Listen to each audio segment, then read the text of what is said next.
नमस्कार, मैं प्रदीप आर्य, गुरुकुल फर्रुख नगर गुड़गांव से। आइए आज चर्चा करते हैं कि आज के समय में हम इमोशनली इतने डिसबैलेंस हैं कि हमारी सारी अच्छाइयाँ, हमारा सारा सामर्थ्य, हमारी सारी क्वालिटीज़ सारी धूल-धूसर हो गई हैं, मतलब मिट्टी में मिल चुकी हैं।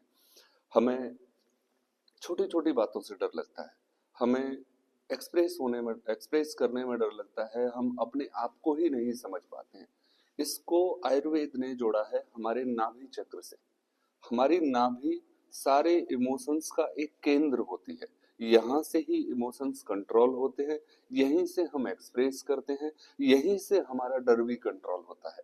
समझ सकते हैं इसको छोटे से आसान तरीके से कि जब भी हमें डर लगता है, हमारा पेट ज़्यादा मतलब इंडाइजेशन कह लीजिए या धड़कना कह लीजिए या पेट में पानी होना कह लीजिए, इस तरह की शिकायतें होने लगती हैं और हमारे पूरे शरीर में ना एक पानी सा फैल जाता है।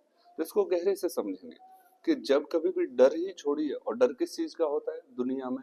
किसी को पाने का डर, कुछ खोने का डर, कुछ नहीं बन पाने का डर, पढ़ने का डर बच्चों में, एग्जाम्स का डर या मीटिंग्स का डर या हम कहीं इंटरव्यू देने जा रहे हैं। इतने प्रकार के डर हमारे चारों तरफ हैं, तो हमें अवश्य ही आयुर्वेद और योग की हेल्प लेनी चाहिए। उसके लिए आप हमसे जुड़ सकते हैं, चैनल को सब्सक्राइब कीजिए। उस तरह से आपके पास सारी सूचना पहुंचेगी।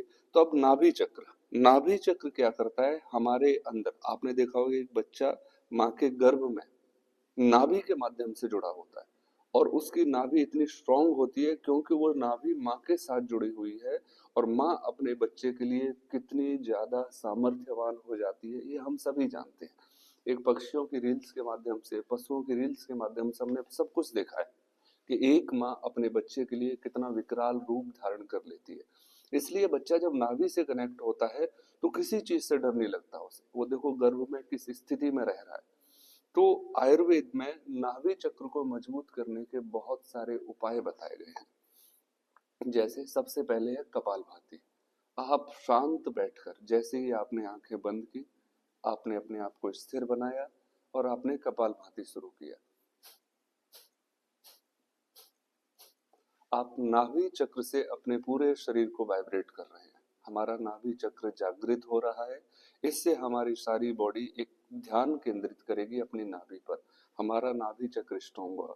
उसके लिए अग्निसार क्रिया भी है, जिसके माध्यम से हम नाभि के साथ साथ पूरे स्टमक को, पूरे पेट को एक्टिव करते हैं।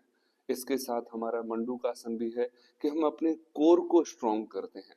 आप देखो कि एक व्यक्ति जिम जाता है, एक व्यक्ति एक्सरसाइज करता है और वो अपने पेट पर काम नहीं करता, तो हम कहते हैं ना उसे कि अपने स्वास्थ्य पर काम कर, थोड़ा पेट पर भी काम करो। पेट बड़ा हो जाता है तो कैसा लगता है? तो वही स्थिति हमारे साथ जुड़ी हुई है। आप अपने नाभि चक्र पर कार्य कीजिए।